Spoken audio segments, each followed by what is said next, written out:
Hey, guess what, Michael? What, Luke? We have a new superhero character. I hope it's a woman. It is actually a woman. Yay.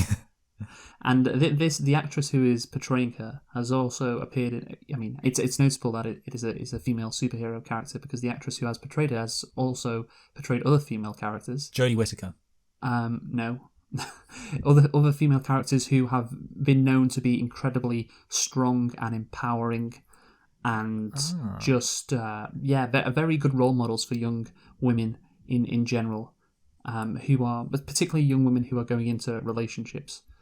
So the character is Madame Web. Okay. That's the new character. Is this a Spider-Man thing or just... No. Okay. I just thought like maybe, because obviously I know they had, for example, Spider-Gwen. Shit. No, it is. You are correct. Oh, okay, yeah. Good. So it's like a Spider-Gwen thing. Yes. Oh, fucking hell. But anyway, can you guess the actress? Oh, so I mean, obviously, yeah. You gave that kind of description, and I was like, especially that line about motivational for women looking to get into a relationship. That was because I was thinking at first it would be like one of those kind of generic, lame, like female, oh look, it's like, for example, the female Ghostbusters or Rey from Star Wars, like one of those lame kind of attempts at having a strong female character. But now you've thrown in this relationship angle. I'm anticipating this is going to be one of those cold opens where we have to cut it down because of all the wrong answers I'm going to give. So again to reiterate, it's a strong, powerful character who's empowering for a lot of women.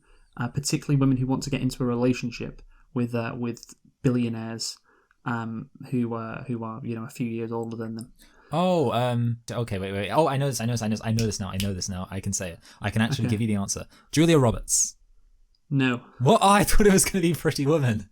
Oh, I'm so disappointed with myself. No.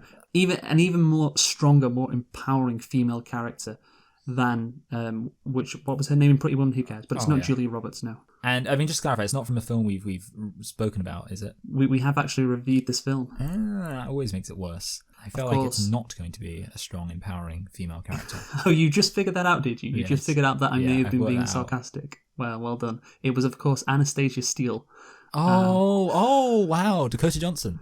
Dakota Johnson is in the MCU. And yeah, let's see if she can match up to Anastasia Steele. Wow. Let's see if she can do that. Yeah.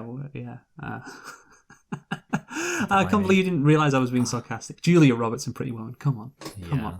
No, I love it when Anna, tells Christian, "Can you stop spanking me, please?" And he does eventually after a few seconds. I like when she says, "Cross out anal fisting." You won't get a better line in Madam Web. That's true. I'll just tell you that right now.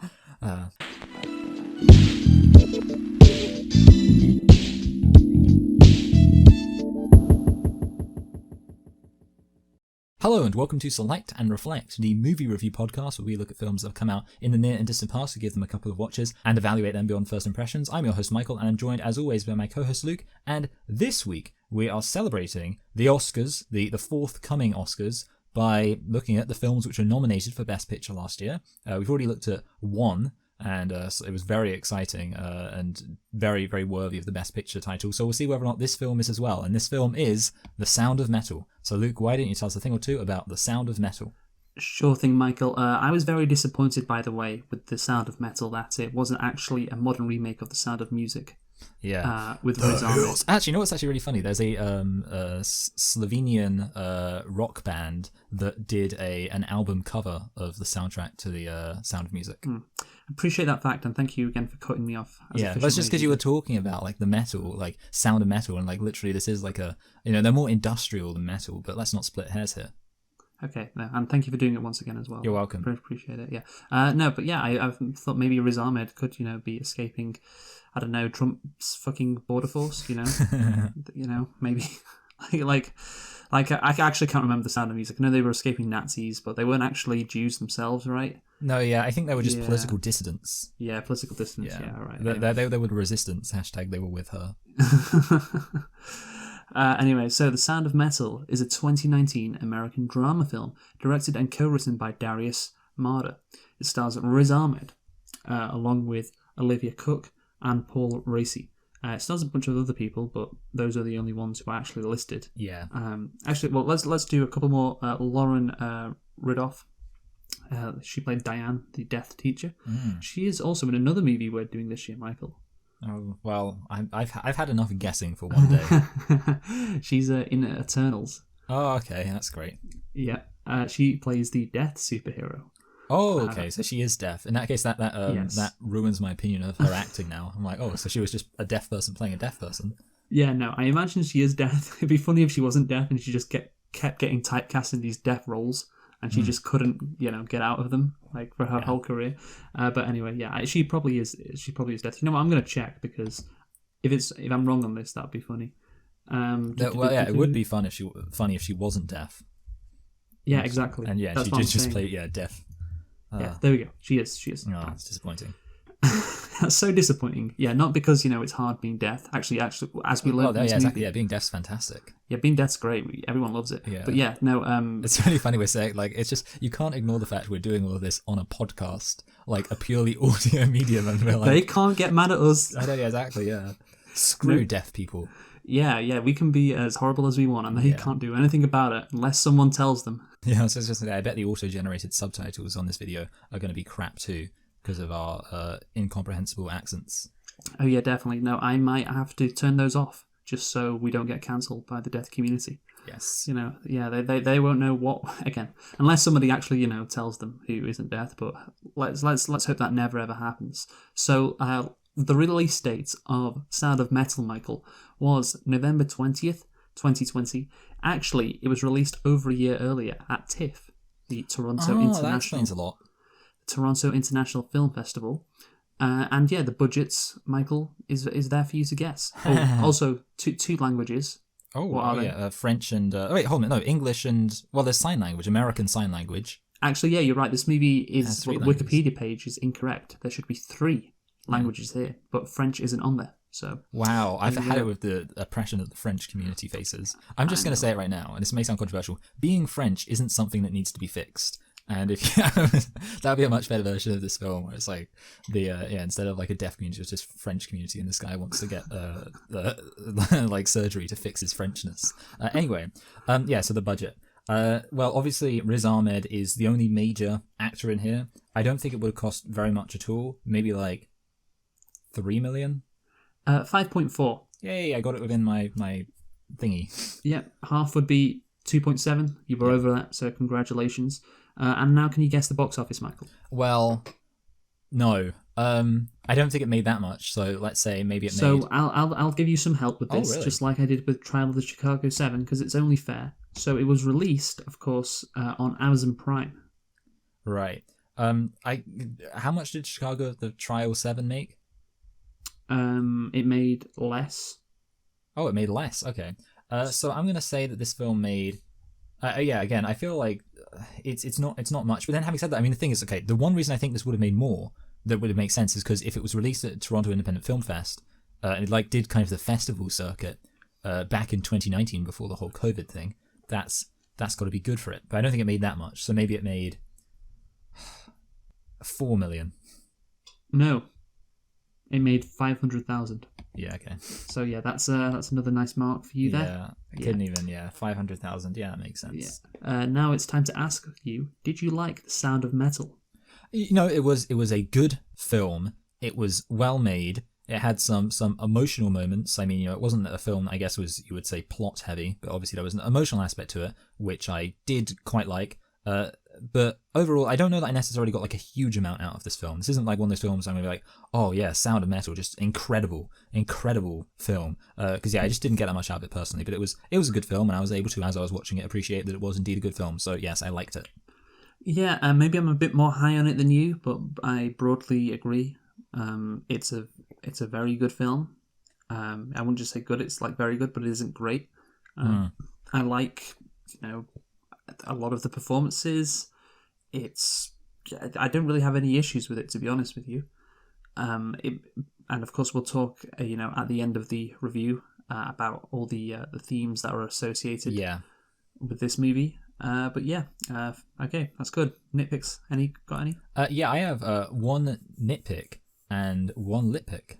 Okay, I've got nothing, so go on. Okay, so my nitpick is that the anal, what I call the anal meatloaf joke, is stolen from Jimmy Carr. where of course they're talking about the Meatloaf song where you say, "I'd do anything for love, but I wouldn't do that." And Jimmy Carr actually made that joke already, so they clearly stole it from Jimmy Carr.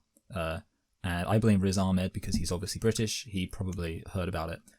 Well, thank God they didn't steal any more of Jimmy Carr's jokes. I know, yeah. Particularly concerning, gypsies. Yeah, particularly. I mean, the thing is, I was actually kind of funny because they also mentioned the word gypsy in this film. They said, like, "Oh, I was telling you about our gypsy lifestyle."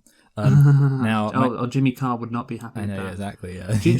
It is kind of funny you brought up, like, that's the first time we've ever mentioned Jimmy Carr, and it's the same week that he's being, abused for just, casually saying the gypsies dying was a positive. Yeah, in the Holocaust. Yep.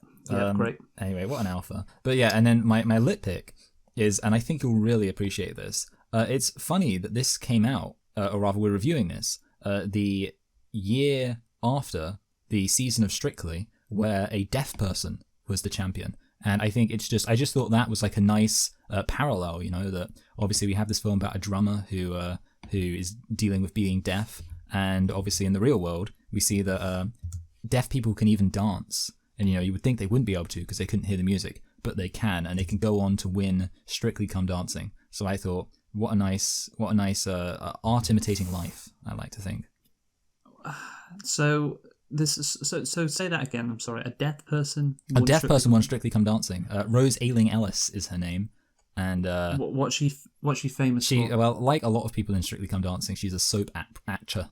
Oh, of course. Right. Yeah, so she's in EastEnders, where she plays a deaf person. Again, these deaf I would really think she would. Yeah, really. Do you think she'd not play a deaf person? That'd be pretty damn hard to not play a deaf person. Actually, you know what? It may not be so hard, but it would take a lot of effort. I always remember when Dylan was angry because there was a person in Coronation Street who had Down syndrome, and he was like, but they were played by somebody who also had Down syndrome, which means they weren't really acting. It's like, yes, the person with Down syndrome should have been played by just somebody. Oh, that's something else. we should definitely bring up. Yeah. On Pope is Gay. Yeah, because that sounds like it's such a Dylan thing to say. But anyway, Michael.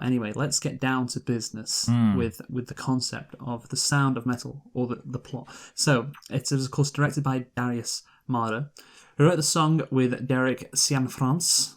I don't know how you pronounce that name, but I gave it a shot. And who also wrote the screenplay with his brother, Abraham Marder. The film originated as the unfinished Cianfrance project, Metalhead, which centres on a metal drummer whose eardrums are ruptured and he becomes deaf. Wow, just like what happened in this movie. Yeah, I can see the parallels. Yeah, you can. You can see how something can grow from an initial idea to something like this movie. Yeah. It's fascinating.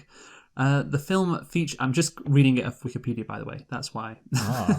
That's why I can make fun of this, because I didn't write that. It was on Wikipedia. Anyway, so the film featured the members of the band Jucifer portraying themselves. However, the project was later scrapped until Cianfrance's friend, Darius Marder, took it up.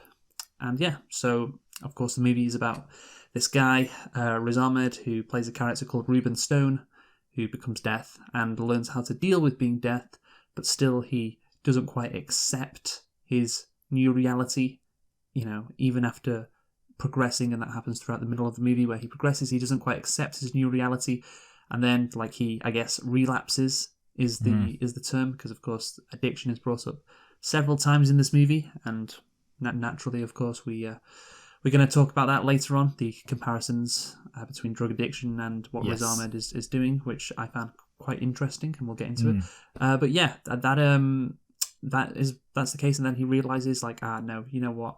I'm going to, at the end of the movie, I'm going to take off my implants, and I'm just going to be at peace with myself, and I'm going to accept the fact that I am deaf, and that's okay. And so yeah, that's it. It's a character driven movie. Isn't it, Michael? Yeah, different to say last week, for instance.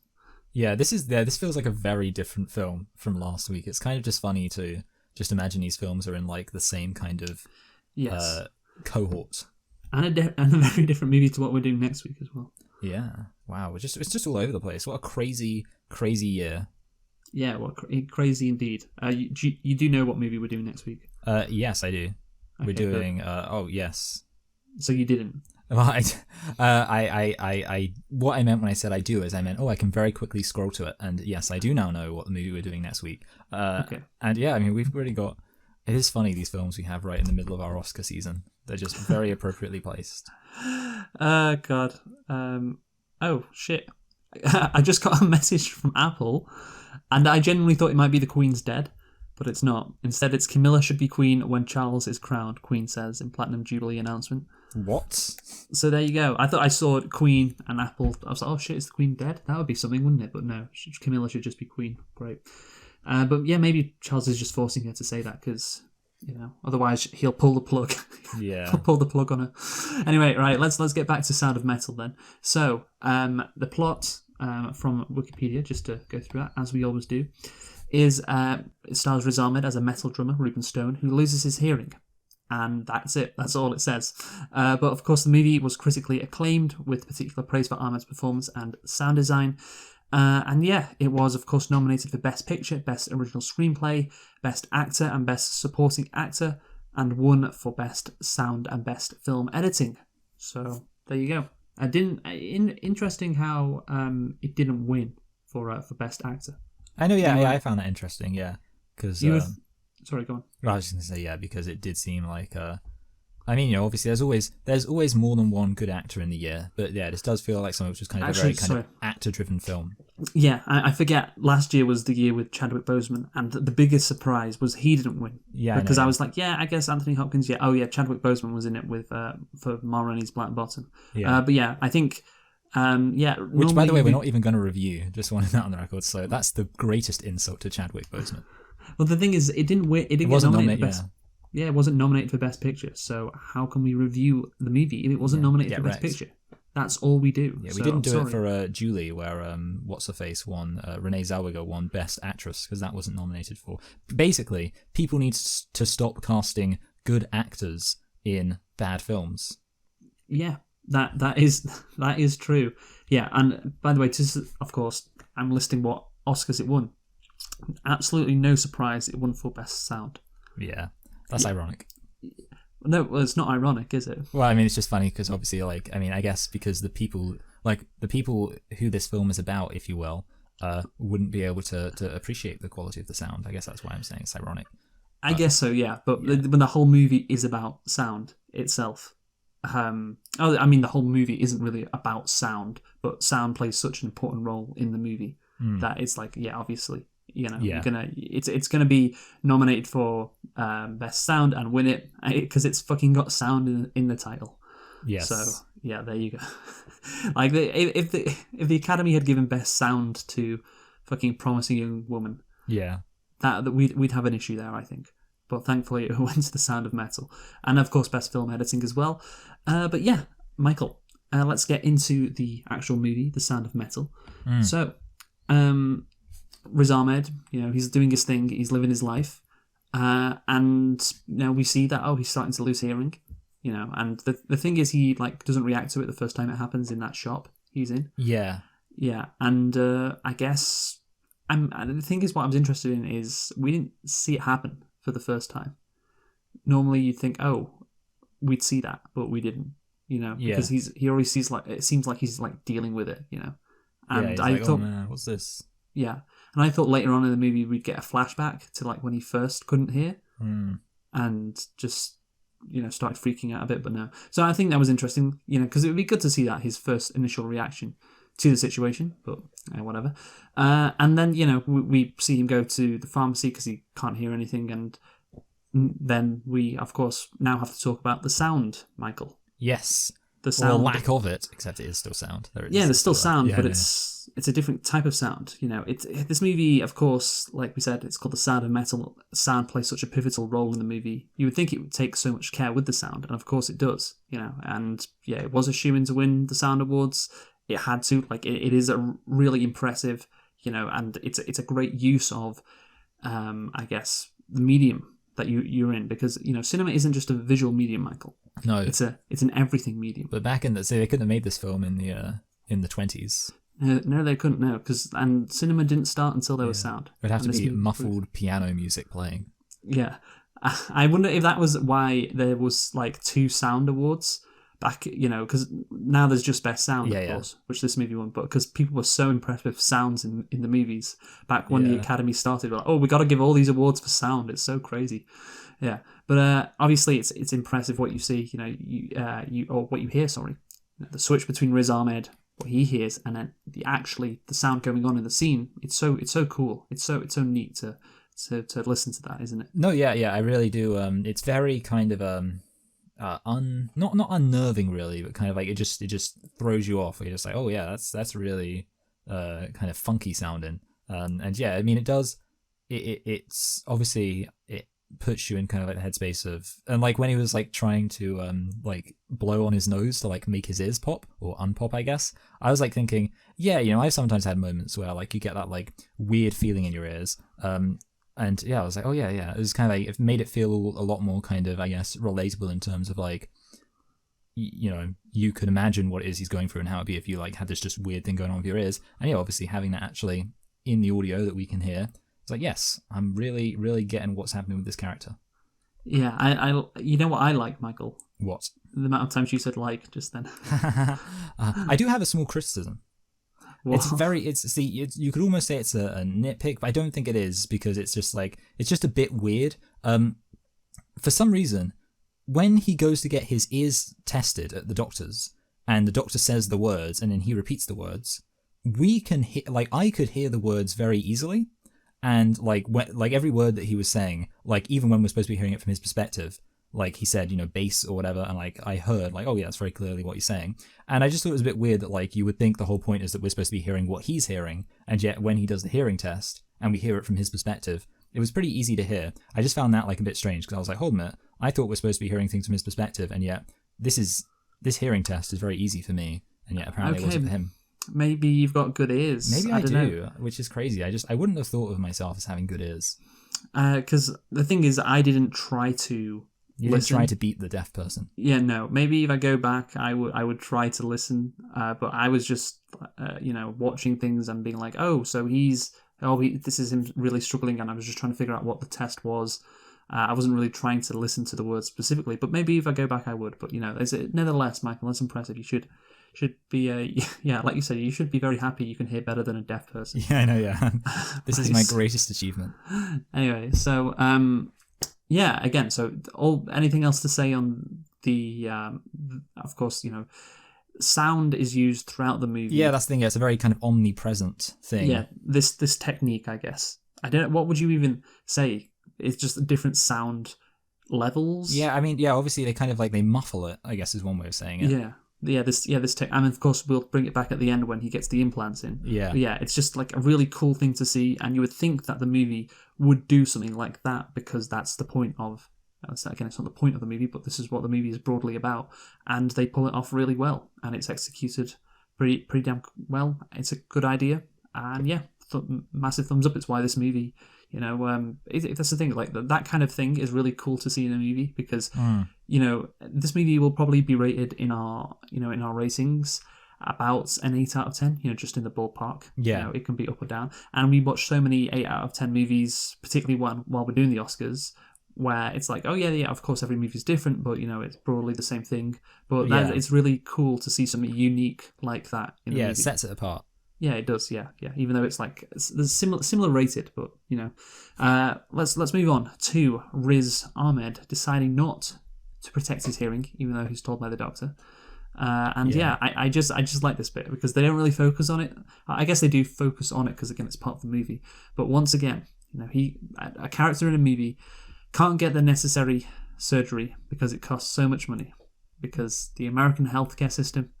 It keeps creating these incredible movies where characters can go through all the struggles associated with a medical issue because they can't afford to get it fixed. No, yeah, definitely. Although to be fair, I don't know whether or not this is like whether it would be free under the NHS, because we do have deaf people in the UK, so it's kind of like, maybe this surgery only works for certain kinds of deafness. But yeah, I was kind of thinking that, because I was like, well, if this surgery works to some degree, then you'd think like almost everybody would. Get it if money wasn't an issue, but no, yeah, it was definitely the financial constraint. Well, to be fair, but at the same time, you've got to bear in mind the film would have had less kind of sense of conflict in it if there wasn't a financial constraint. So maybe the American healthcare system is a good thing. Yeah, I guess so. Where would Hollywood be without premiums and deductibles, Michael? That's true. Yeah, where would it be? So many. I mean, you're right. Maybe this wouldn't be covered under the NHS. But again, would it? You might have to pay a discount. Yeah, or you might get a discount. You might not have to pay full. Yeah, it's definitely. I'm sure it would be more affordable. Yeah, in the UK. Yeah. But anyway, but it's good. Hey, of course, Breaking Bad's the famous one. Maybe you could put this in the same category. So yeah, shout out the American healthcare system. Keep giving us those great Oscar-worthy movies, guys. So yeah, Riz Ahmed, by the way, probably doesn't even have insurance either, I'm guessing. Yeah, I was kind of thinking that. Like, it doesn't seem like the kind of job you would. Because the doctor says it's not covered under insurance. And I'm like, I'm pretty sure he doesn't have it. So yeah, anyway, of course, he goes deaf, Michael. He goes deaf. And that's a problem. But I'm thinking, it's not that big a deal, even though he's a musician. Because he can use this for clout. Imagine... You're actually right, yeah. Yeah, imagine if a drummer is deaf. Like, that'll be a selling point. He would go incredibly viral. Yeah, I mean, like, epic deaf drummers totally destroys the drum set. Yeah, exactly. Like, he's depressed and his girlfriend is calling Hector and, he's worried about him. But don't worry, like, you can get an appearance on Ellen, if you're really good, like this deaf drummer. I'm pretty sure there must be something out there or somebody out there who is deaf. Yeah, I'm sure there's a deaf drummer. I mean, obviously it's relevant here that, as I said at the beginning, a deaf person won Strictly Come Dancing, and to be fair, very good dancer they are, but they probably were helped by the fact they were deaf, because in terms of like popularity, because people are like, oh wow, not only are they a good dancer, they're also deaf. So it's kind of like in many ways, you actually have that that advantage. I was also thinking like... Well, I just want to say, was this person the best dancer in Strictly Come Dancing? Well, you know what? I mean, that's kind of hard to say. She was definitely up there. Like, it's not as if she was like just... It wasn't completely a pity vote. I think she definitely deserved to get like into the final four, say. Straight to the final four. But yeah, maybe it was that little thing that pushed her over the edge. The thing is, she was up against the first gay couple, so there was some kind of like rival identity politics going on. That's funny. Oh, what a fucking great show. I know. Oh, God. Anyway, they should get someone with a wooden leg on next year. Basically, every show is just gradually going to become the Paralympics. Because, like... Yeah. But no, I mean, as long as she's a good dancer, that's the main thing. Yeah. So anyway, let's not talk about. Yeah, and presumably he would be a good drummer.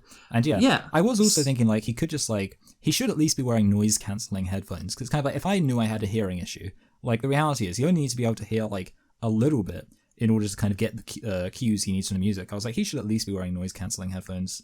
Yeah, I mean, I think the issue probably is you can't create any new music. Yourself, you have to, because of course you can't hear, so you don't know what sounds good or not. But you can. It's just repetition, isn't it? No, so you can play the drums and be deaf. Boom, boom, and boom, boom. He even says to his girlfriend, "It's like, we can still do this." So again, I think instead of going to that Missouri camp and learning to find himself and all of that shit, just go viral on TikTok. Just do that, Riz Ahmed, and you'll be a lot happier. And anyway, so Hector finds a shelter for deaf recovering addicts run by a man named Joe, who is a recovering alcoholic who lost his hearing in the Vietnam War. Reuben leaves with Lou because they will not let her live there with him, and he wants the implants. Anxious for his well-being, Lou leaves and persuades Reuben to return to the shelter. I do love the scene where Riz Ahmed is trashes. I thought you were going to say where he trashes the all of his stuff. Well, let that be a lesson to you, Michael. Don't assume anything. When he's in the office with Joe, and then of course Lou comes in later on, and they're talking or they're sign languaging as well as talking, and you can you're trying to figure out who can hear what and how it takes Reuben a second longer than usual to reply to Joe. I like that. Yeah, and you just see him looking at the screen. And it's just like a really interesting scene. Like the concept of it is great. Did you like that scene as well? Yeah. It was kind of like, it was almost like awkward in terms of the pacing, but like in a way that kind of communicated the substance of the difference that's happened. Like the fact that you kind of like it's reminding you of it. The fact that like the conversation just feels a bit stilted because he has to like wait a little bit to like read the computer to say the rest of the sentence. Yeah, again, right, just a really cool, unique scene. Again, that's the word. Very, very unique. Anyway, so Reuben goes to the camp, of course, and it was kind of inevitable, even though he resisted. And this is one of my issues with the movie. It's this part where, it's quite repetitive. He's like, I'm not staying there. I'm not staying here. Let's go, Lou. And then he ends up actually staying at the camp. And before, when Lou tells him, she has to leave, he's like, no, Lou, don't go. You can't go. You can't leave me. And then she leaves. And then, when he's at the camp, Joe asks him for his phone, and he's like, oh, that's not happening. And then there's a lot of futility in this film. Yeah. And then it happens 5 seconds later. Yeah. There's a pattern of him just saying, like, this isn't going to happen, and then it happens. Yeah. This character putting up seemingly, a big resistance to an idea before this resistance crumbles away very quickly. And I was just like, all right, it kept happening in that middle bit of the movie, which I think it would have been funnier if the whole film was just like that. Like, I'm not going to go to the doctor. I'm not going to go to the pharmacy. He goes to the pharmacy. I'm not going to go to the doctor. Yeah. No, that's what it did seem like. He was just always like, nah, there's no way. And then, all right, I guess I will. After a few seconds or minutes of being convinced. But anyway, so let's get into him actually at this camp, Michael. So. I do like the scenes with the deaf people because you can't understand anything that they're saying. And normally you'd be pissed off at that. But because, of course, you're viewing things from Reuben's perspective, it's great because you're like, he doesn't have a fucking clue what's going on. Yeah. And neither do you. That's great. I was very glad that they didn't do subtitles for the deaf people when Reuben didn't know what they were saying, but then did do subtitles for the deaf people when Reuben did know what they were saying. That's great. It's a simple choice, but it's a really good choice at the same time. No, yeah. I mean, obviously, it's kind of falls into line with like the way they muffle the audio and stuff like that. It just reminds you what it's like to be in his situation. And no, I like that. I like the idea of actually, and obviously, I mean, it means that the filmmaking has to be a bit more creative because obviously, dialogue, as we all know. Is the bane of clever filmmaking because with dialogue you can just have characters say things, whereas it's kind of funny because we were talking about how like this film uses the audio medium, but also the film has to use the visual medium in lots of clever ways because you have to kind of like well, not necessarily use it, but like you have to kind of pick up on it because you don't really know what these people are saying, so you just get to watch it and kind of take it all in. And I like that. It kind of makes it. It just makes you appreciate more of like just watching the stuff happening. You don't need to know what they're saying. You just just let it happen. Yeah, no, it's great. Yeah, just let it happen. Just like the character, you can learn to understand him more, what he's going through, how frustrating it must be, having all these people. Because the thing is, with maybe it's something that was just in this movie, but all the deaf people, when they're doing their sign language, they seem incredibly expressive, I guess, because they have to make up for the fact they can't talk. And it must be so like annoying to have two people either side of you have a really expressive conversation and like laughing and smiling, and you're just fuck, I have no idea what's going on here, lads. It's just sitting at the table. But no, that's great. And then of course, he learns how to say sign language after a while, and it's fun. But yeah, so let's talk about actually the performance of Riz Ahmed, Michael. Yes, because, it's good. Yeah, well, he was of course nominated for Best Actor at the Academy Awards last year. I believe he was the first Muslim to get a nomination. I think I actually predicted he would win. You may have done. I of course predicted Chadwick Boseman. The Bose, and neither of us got it right because it was Anthony Hopkins. I remember actually last year because it came down because we were tied, and it came down to, of course, what normally Best Picture is last. We both picked Nomadland, but because they switched it around and did Best Actor last, it came down to we have different picks for this. So one of us, Riz Ahmed, could win. Boseman. Yeah, Riz Ahmed or Chadwick Boseman. Oh, who's it going to be? And then fucking Anthony Hopkins, who was asleep in Wales at the time. Just takes the award. Fucking great stuff. But yeah, so the performance from Riz Ahmed, Michael. Let's start off actually. With the fact that, of course, he had to learn sign language. That's true. So yeah, a large number of the cast were hired from the deaf community. For 8 months, Ahmed prepared for the film by spending 2 hours a day learning American Sign Language. He learned a whole different language. Yeah, and also that's kind of annoying because, like, I don't know if he still lives in the UK, but he's British, and this is actually something which I think really is annoying. British Sign Language and American Sign Language aren't the same, which, like, is the most stupid thing in the world, because it means that, like, so deaf British people can't understand American deaf people because the two sign languages are different. So Well, do you know what's really stupid? That sign language is different for There should be universal sign language. I'm pretty sure I'm not the first to have this idea, but because you're learning a language which is artificial. Yeah. It should be how if you're saying like tall, how is that not the same for everybody else? Yeah, that's true. Yeah, or like small or tiny. So basically, I just feel really sorry for Riz Ahmed, because if he does live in the UK, and presumably he's still got family in the UK, he goes to the UK. He probably lives in LA. Yeah, he probably does. But yeah, he definitely, you would assume that he goes to the UK a bit, since he's from here. And maybe he's like, oh, I'll go to the local. Maybe I'll hit up that winner of Strictly Come Dancing. Goes to speak to her, starts talking. She has no idea what he's talking about. This is the third time you've mentioned Strictly Come Dancing. I know. The third time. I'm slowly trying to transition this to a Strictly Come Dancing podcast. Dylan won't like that. Yeah. Any other fucking reality TV show, he'd be on it, but not Strictly. And you know what? I don't think I can blame him. Probably the worst one. Probably the worst one. I'm sorry if that offends you, Michael. It really does. But the important thing is that it was good performance. Yeah. So the sign language, of course, learning that is impressive. He also spent 2 hours a day in drum lessons, 2 hours a day with a personal trainer, and the remainder with his acting coach. Wow. So yeah, the thing is, he is pretty like hench. Yeah, which is kind of, that's probably the least necessary thing. Yeah, I was thinking that's like, he doesn't really need to be that like fit and toned, but he is. So okay. Anyway, so it's really more of a vanity thing. Yes. Rolling Stone journalist David Fear wrote that the film immerses you in a noiseless world, but it's the star that makes it speak volumes, loudly and clearly. That is the most critic thing ever. Yeah, loudly and clearly. But yeah, I mean, it's the star that makes it speak volumes. Yeah. Yeah, even though it's about fucking sound, the star is the one that makes you sit up and pay attention. He speaks the loudest, or some metaphor like that. Anyway, Riz Ahmed, like you said, it's very good. Spent obviously a lot of preparation. He didn't really need to do the 2 hours a day with a personal trainer, but you know what? That's fine. I don't think it, affected things, but yeah, sure, do that if you want. And of course, make sure that you learn American Sign Language, and he has that skill for life now, of course.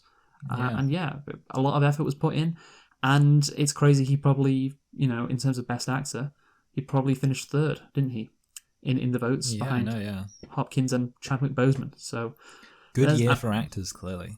Yeah, I mean, I guess the message, it's just an honor to be nominated, isn't it? Yeah. Yeah. So, I mean, to be fair, neither you nor I have been nominated for Best Actor. That is true. Hopefully one day that'll change. But yes, obviously Riz Ahmed, he put a lot of effort in. He got a reward, even though it wasn't as good a reward as he possibly could have.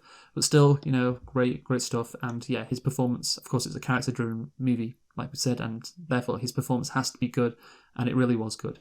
So let's get into now the character arc of Reuben, who Riz Ahmed plays. So yeah, it's kind of a battle between what Reuben wants and what Reuben needs. Oh wow, real Pixar moment. I know, that's what I was thinking, yeah. So he wants to get the surgery and go back to being a musician, or a drummer, I guess. Wow, are you implying that drummers aren't musicians?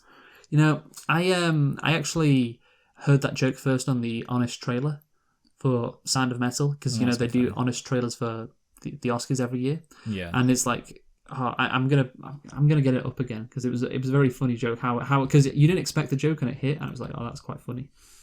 So let's go to honest trailers. The Oscars 2021. Sound of Metal is midway through.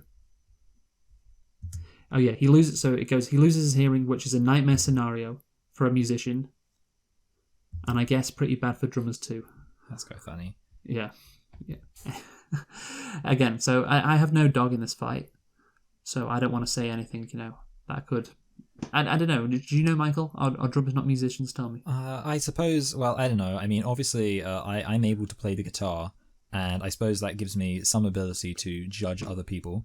And I would say, I mean, yeah, I guess the issue is that with drumming, I feel like your brain says there's not as much of a technique to it, because you just whack things with a stick.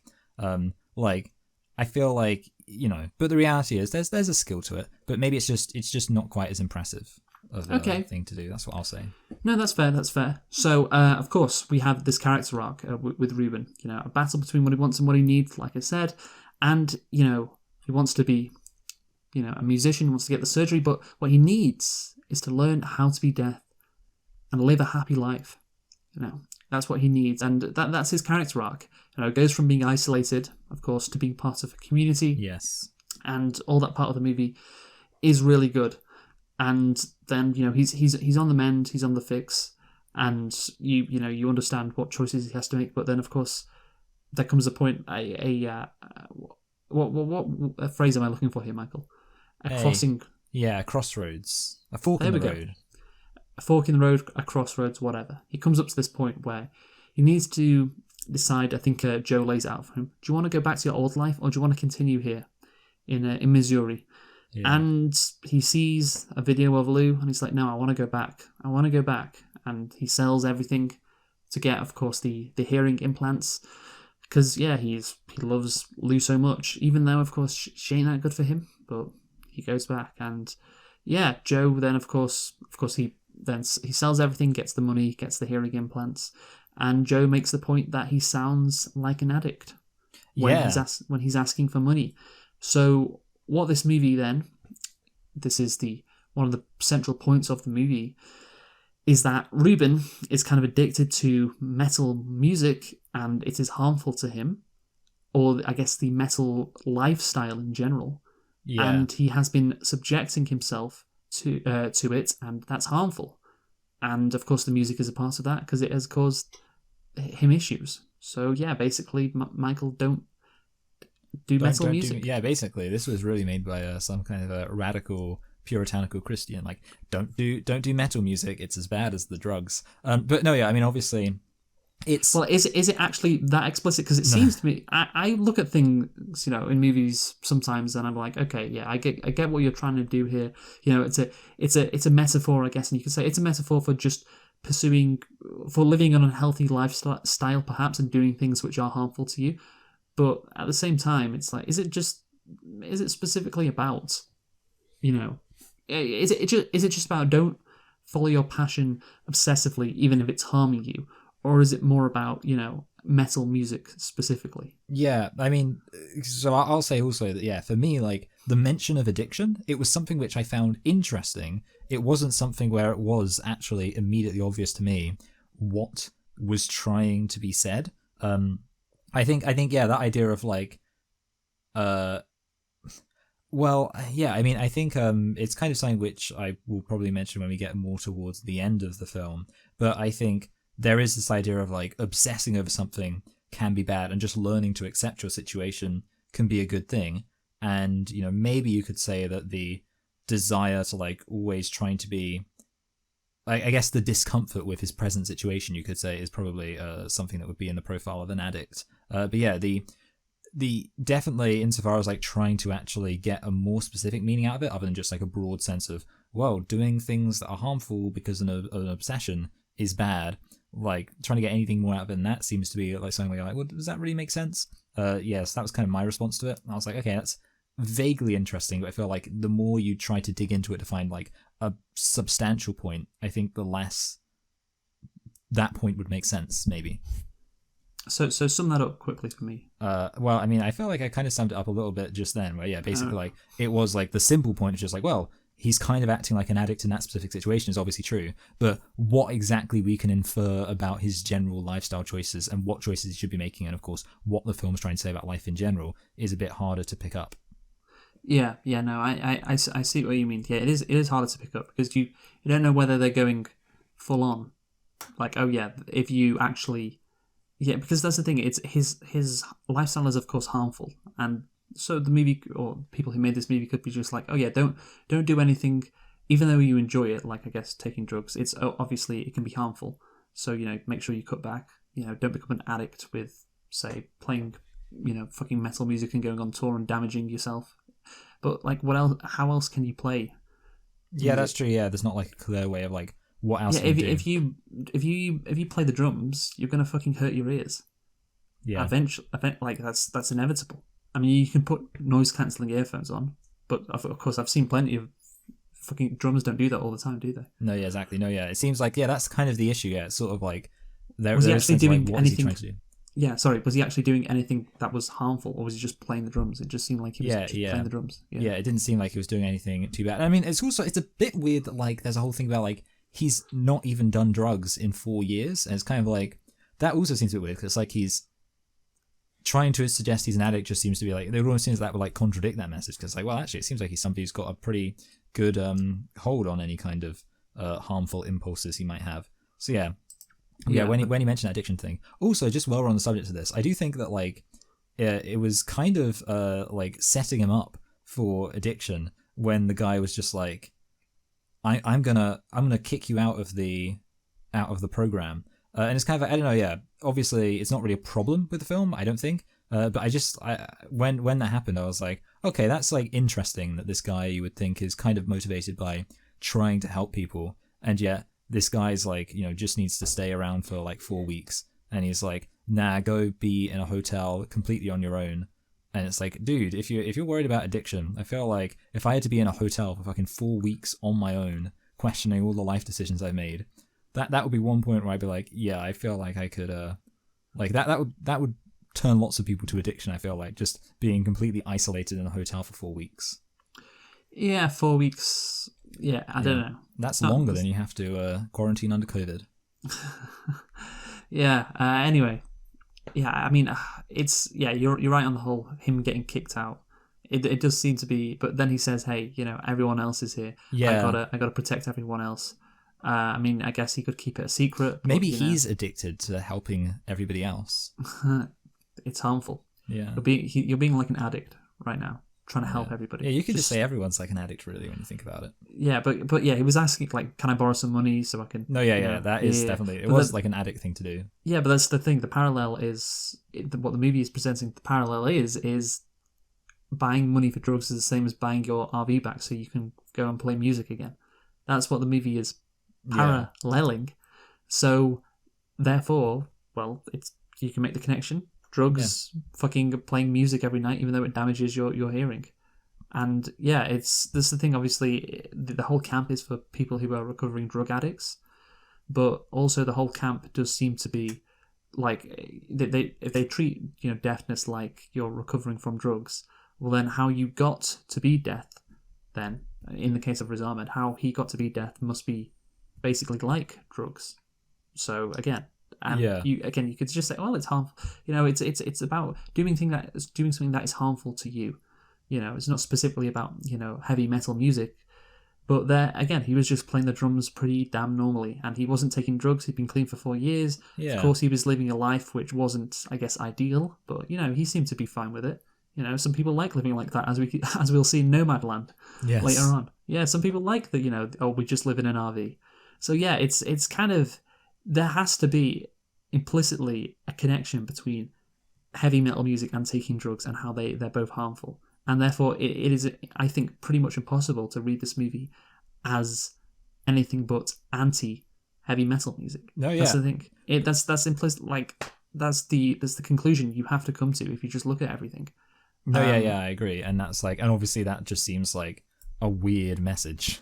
Yeah, absolutely. I've got another quote here from Wikipedia. So, although enthusiastic about many aspects of the film, metal-themed website The Pit criticised the film's portrayal of metal music, stating that it is the latest in a long line of Hollywood movies to use metal as a lifestyle that serious characters grow out of. Yeah. And yeah, I think that is a character, he grows out of this stage of his life where he's doing harmful stuff like playing metal music. So, yeah, that's what Riz Ahmed does. Because at the end of the movie, of course, we'll talk about it in a bit. Well, I guess we'll talk about it now because it's not really that. It's kind of connected, but yeah, I'm just mentioning it now. So, obviously, he leaves his girlfriend Lou. He's not gonna, start playing with her in a band again. He's probably gonna go back to Missouri. He's not gonna play heavy metal music again, and therefore he's gonna be he's cured, I guess.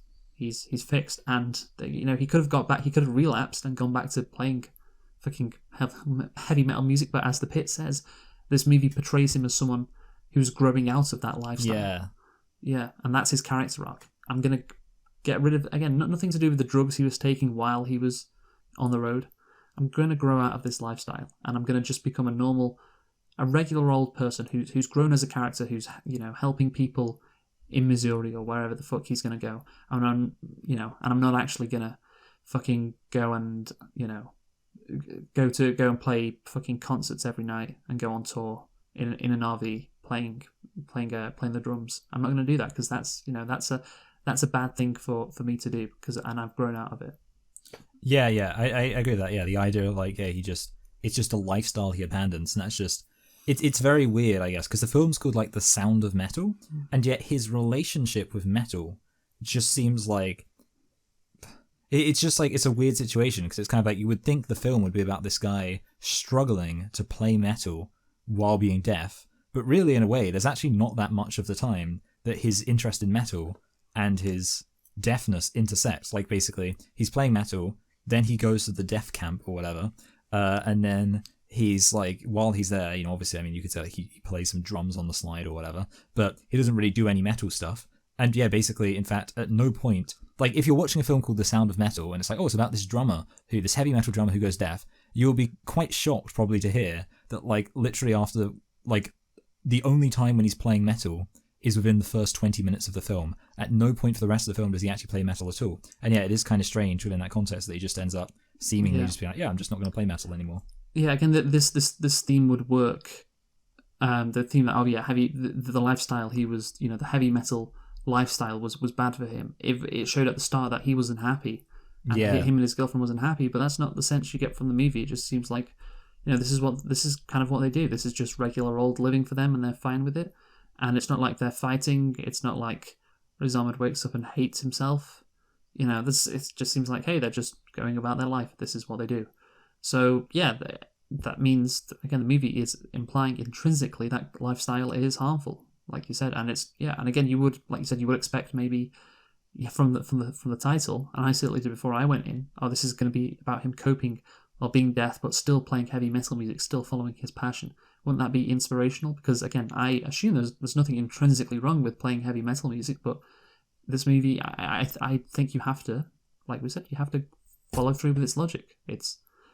There's no doubt that it thinks that there is something intrinsically wrong with that and the lifestyle. So yeah, there you go. And I don't know if I agree with it, because I don't know about the world too much. But again, I would say that kind of, it's, again, especially with the Christian thing at the end, which we'll get into, it does kind of seem like, I don't know, it just seems a bit like fucking moral panic stuff from the 1990s. Yeah, it is a weird take. Resurfaced into an artistic movie in 2020. But yeah, I want to see an art film about a guy who plays video games and then shoots up a school.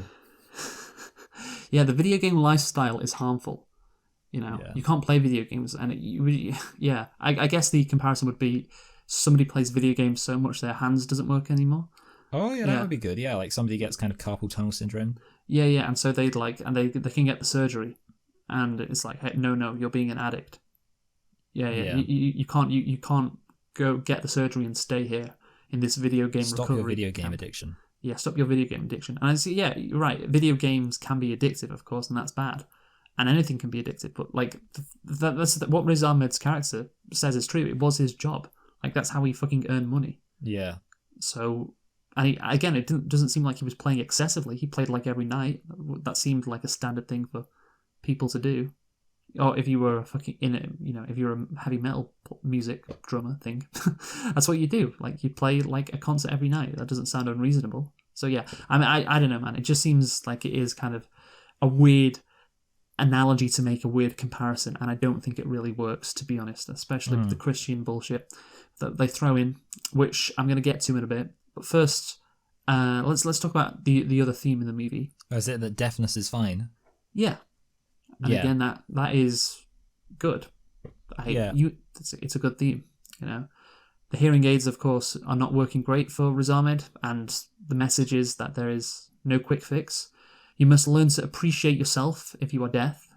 You must learn to appreciate yourself if you have an addiction as well. There's no quick fix to that either, I guess. Yeah, I mean, the only kind of, there's two funny things I find about it. First of all is, like, I noticed that during the film there were, like, lots of moments where kind of just walking along, and it was, like, moments where we couldn't hear Riz Ahmed's perspective. We could hear, like, the actual perspective, like, when they're walking through nature, and you get, like, all the sounds of, like, the birds and the wind going through the long grass and all that. And I was thinking, like, it's kind of weird that in a film where, like, one of the messages is, like, hey, don't worry about being deaf. It's not something that needs to be fixed. It's just, like, so obvious that there are, like, all these lovely, nice sounds of, like, just that I'm able to hear. I'm like, yeah, I'm really appreciating all these sounds I can hear. And it's just like, to have this idea of like, hey, there's nothing wrong with being deaf. Being deaf isn't a problem. Yeah. I'm not sure, dude. Maybe you shouldn't say that in a film with all these lovely sounds in it. I'm glad deaf people can't hear us. But that's the thing, again, I guess it goes back to what you were saying with the irony of, this movie wins best sound, but if you're deaf, you can't appreciate the sound. Yeah. But yeah, I think it's true that being deaf isn't a problem. It's not a disability because you can still live a normal life. But it's something that you would prefer not to have. Yeah, that's it, I think. I think it's kind of like, I mean, there is this whole, like, there is a whole thing about, like, this idea of you, like, saying certain things are worse. And it's like, I can understand why it's, like, objectionable to just say that a certain condition of existing is just, like, worse. But at the same time, you've also got to recognize people who can hear, they're not queuing up to become deaf. Whereas I'm pretty sure there are at least some people who, like Riz Ahmed, become deaf and think, oh, actually, you know what, I quite like being able to hear. I'm going to sell all of my stuff to get $80,000 or whatever to, so that I can hear. I mean, the thing is, I said, the theme, there's no quick fix to being deaf, just like there's no quick fix to addiction. Maybe in the future, with technology, there actually will be a quick fix to fucking being deaf. Maybe people will be able to fucking just cure their deafness. Because you do see, like, you've seen these viral clips of people, like, who see colour for the first time or hear for the first time. And it's like, oh, yeah, in the future, maybe, I don't know how long, but maybe there will be a quick fix to becoming deaf. So, and yeah, you're right, it's not a problem. It's not a disability being deaf, and you're not less of a person if you're deaf. But, if you're deaf, would you ask them, hey, would you like your hearing back? I think they'd all say yes, because there's no... I can tell you, as someone who hears every single day of my life, it's better that way than having to fucking learn sign language. Yeah. I mean, that's also, like, obviously, at the end of the film, he, like, turns off his ear implant. And I do think, like, in a way, like, if the film is trying to imply, and I'm not sure if this is what the film's trying to imply, that he's just like, you know what? Yeah, I'm just happy to be deaf forever. Like, I can believe the fact that, like, if you've been deaf for a long time and then you get your hearing back, you'll kind of get overwhelmed. And there'll be a point at which you're like, I just feel overwhelmed with being able to hear. But I think realistically, in the long term, we all know that Riz Ahmed is eventually, I'm not sure exactly how well the implants are working. It seems like they're working at least a little bit well. Like, I'm pretty sure that if the film continued for the next couple of years of Riz Ahmed's life, he's just going to get used to using the ear implants to hear and is going to be happy that he's not completely deaf. Yeah, I mean, I'm not sure because the ending implies that he's not going to do that. Yeah. But he could go down that path. I don't believe the film. That's what I'm saying. I don't believe the film about its characters. Well, yeah, the thing is, like, why he takes the implants out is because the music, the sounds he hears are distorted. Like, it doesn't sound right. But if they sounded fine, then he wouldn't have a problem. It's just an issue of the technology. But I get the greater point that it's a metaphor for being at peace with yourself. Accept yourself. Don't try to... think you've got a problem with yourself. It's fine if you're deaf. It can be empowering in that way. But at the same time, it's like, you would... It's a bit of a paradox because it's a good message, of course, accept who you are. But at the same time, it's like, nah, I mean, people would still rather hear. It's like when... I never got... And this is kind of connected. I never got when at school... people used to say stuff like, when you hear disability, don't think disability, think ability. Like, if someone's I know there's a whole differently abled. Yeah, if someone's in a wheelchair, it's like, I mean, if that's not a disability, what is a disability? I'm sorry. I mean, come on. Like, it's clearly you'd rather be able to walk. Like, you don't need to sugarcoat it. You can still live and have a normal life. Well, you can't really have a normal life if you're in a wheelchair. But hey, it's it's fine to accept yourself, but let's not act like it's not a problem that you wouldn't rather have. But yeah, and that's, again, I don't feel, because deafness isn't quite like that, because of course you use sign language, you can mitigate the effects of deafness, but it's still something you wouldn't really like to have. There's definitely downsides to it. I actually wanted to. You mentioned the idea of like kind of like accepting yourself in the position you're in. Yeah, I think that was actually like something which I don't think it's a separate theme. But so I think it's related to all of this. But it was actually probably the theme which I think I most appreciated, which is the word is mindfulness. But basically, obviously, there's a thing where the guy Joe says, "Go into this room, and in that room you don't have to do anything."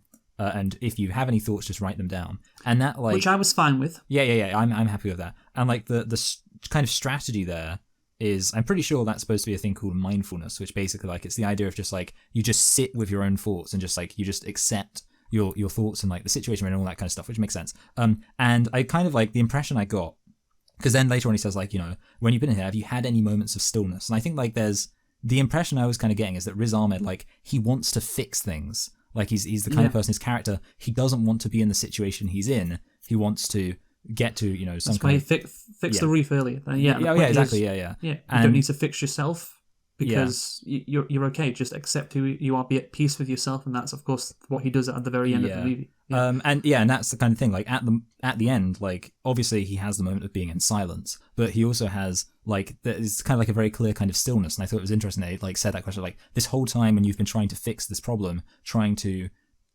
come up with a solution to the situation you're in, rather than just accepting the situation, you haven't had this sense of stillness. And at the end, he has the sense of stillness and he feels happy. I also found it interesting, and this is just a kind of other thing, that at the end is the only time when it's complete silence. And I found that weird because the woman, who, when he gets his, like, you know, the surgery, kind of the pre-surgery or whatever it was before the implant, she says, "You'll be in complete silence because, you know, like, we've basically destroyed your ear so we can put another thing in." And yet it's not complete silence. You still have like that weird kind of muddy, murky sound. And I found that interesting. I don't know why that was, because obviously at the end it was complete silence. And yet, up until that point, it hadn't ever been. Yeah, again, it's just the metaphor. It's just the metaphor for the stillness. Yeah, exactly. It's like now he can finally sit still because he now finally accepts himself. And here's the thing, that's great and all, but then there's the extra element which I, of course, before just quibbled with a bit. When the guy, the religious aspect, when the guy says, "Oh yeah, you sit in that room and you're in the kingdom of God." I'm like, whoa, hold on, buddy. Whoa, let's calm down here, pal. Let's put on the brakes here. What do you mean, kingdom of God? You're not trying to convert me, are you? You know, that's what I'd have said if I was Riz Ahmed. What do you mean? I didn't think there was a religious thing here at all. And then at the end of the movie, what does he hear? Oh, he hears church bells. He hears the church bells. So how is there not a fucking religious element? Well, that's obviously a reference to the Metallica song "For Whom the Bell Tolls." Yeah, no, but that's evil Satanist shit. Which is why, again, that's the thing. Whoever created this movie or whoever wrote this movie, you know, they didn't want to go full on Christian, but clearly those couple of little lines inserted is like, oh, actually, you know, be at peace with yourself and, you know, accept who you are and all that, you know, and be mindful, but, you know, also that is basically, you know, it's basically if it's like you, kind of spiritual, like this idea of like being mindful, like a spiritual sense. Not more spiritual. It's more like doing that is a good way to get closer to God. Yeah. Even if you don't even realize you're doing it, and so therefore, if you just kind of accept God maybe into your life, then everything will be good. Yeah. And it doesn't go that far, but I can tell, like, it's like, oh yeah, there's just a couple of lines, and I'm like, all right. And then you combine this with the whole, again, aspect I talked before of anti-metal music, and you give me a couple of clues with those Christian symbols, or the Christian the line of dialogue. It's like, okay, I hope this isn't just, well, I guess it's hard. You hope this isn't just God's not dead. God's not dead, but you know that 90s like morality or moral panic thing about you know, kids are turning to rock or metal music as it were at the time, and you know they're not being, you know, good Christians, and I'm like, there's a bit of that creeping in there, and I'm gonna ignore most of it, but certainly it concerns me, Michael. It concerns me. Yeah, I mean, I will say, like, I'm not sure to what extent, because it could be like sometimes you just get like kind of religious themes in like films as almost like just a way to give the film a deeper sense of meaning. I wish I could so an obvious example would be like Zack Snyder's whole like just having Superman like with his arms out like but Zack Snyder's not trying to convert you into Christianity. Yeah. He's just using Christianity as a metaphor for what Superman is. In this movie, it's kind of like, oh yeah, because Riz Ahmed he needs to, you know, get better, and one of the ways to do that is get closer to God. Because when you're sitting still, as that guy said, Joe, you're in the kingdom of God, and when he's at peace, he hears at the end of the movie there's church bells, so therefore he's close to God because of course God is in a church. Maybe so the silence is the rapture. Maybe that's it's maybe finally happened and he's I don't know. I mean, it's interesting. I definitely do agree with like the fact the film almost seems to like have a negative perception of like the idea of doing metal. It is interesting. It would be it would be interesting to know like kind of what exactly is going on with the people who came out with this film, whether or not there is someone kind of like behind the scenes. I think it would be very interesting indeed, but sadly I couldn't find anything on that. Anyway, let's conclude right now. Michael, you go first. This film is entertaining, and it does have, so I guess the main things to appreciate is the artistic aspect of how the deafness is presented, and obviously that makes it unique, and also the way it kind of makes you appreciate things going on in kind of the audio-visual medium more generally. I also liked the emotional aspect. I think like a lot of, and that was obviously a big part of that, was Riz Ahmed's performance. Some of the moments where he gets really angry or feels really distressed, you do very much feel it. These are all positives. And the themes, it seemed like in a way like the central theme of like this idea that being, in some sense, like the simplest reading of the film of like being deaf isn't a problem. He should just accept the fact he's not going to play metal because he's deaf or whatever, which again, you could point out, well, he could play metal while he's deaf. But like, I don't think that really hit home, but I do think the message of kind of like being mindful and just accepting the situation you're in is a good message. And I think that was more thematically interesting. The religion thing, I think, it might be there behind. I think you could make an argument that it does seem to, it's just there. Didn't really bother me. And the plot-wise, I mean, kind of like one of the, I guess, disappointing things is, like I said, if you go into a film called The Sound of Metal about this drummer, and then actually, like I say, he literally doesn't even attempt to play metal after the first 20 minutes of the film, that's kind of disappointing. So I'm going to give it you said we'd probably give it an 8. I'm going to give it a high 7, and that maybe works because you also said that I would be slightly more down than you. So I'm going to give it a high 7, obviously. Positives for all the reasons I mentioned, knocked down slightly for all the reasons I mentioned. I'm going to give it a 7.5, by the way. Actually, there you go. But yeah, 7.5. So good film. Great performance from Riz Ahmed, and you enjoy his character arc, and you really enjoy the use of sound, of course, in this movie. But the parallel between heavy metal music and being on drugs, being a heroin addict, I don't think holds up. This movie maybe could have made the parallel make more sense, but I don't think it does. And I do like the ending, the theme on accepting yourself, although there is an element of, you would rather not be deaf than be deaf. But I get what this movie is doing. I can appreciate the overall theme, but I am still wary about the religious elements in there, where I'm just like, and then you combine it with the heavy metal music beforehand, or I'm being on, it's the same as being on drugs, it's like, I do wonder about what this... Maybe this movie wanted to how far this movie perhaps wanted to go, the direction it wanted to go, but then it just pulls back a bit at the end. And that's the thing, I haven't really seen any reviewers mention that. And of course, it got nominated for Best Picture. So, I think it would be very harsh to, really put the movie down for that. So, again, 7.5 I think is fair. So what are we doing next week, Michael? Next week we are doing the Titanic. Which, did that win Best Picture? It did. Yeah, okay, so we're still sticking with the Best Picture theme. Because of Valentine's Day. Yes. So join us next week for Titanic. It will be a Titanic movie. I don't know. Who have you been, Michael? I've been Michael. I've been Luke. Thanks for listening, and goodbye. Goodbye.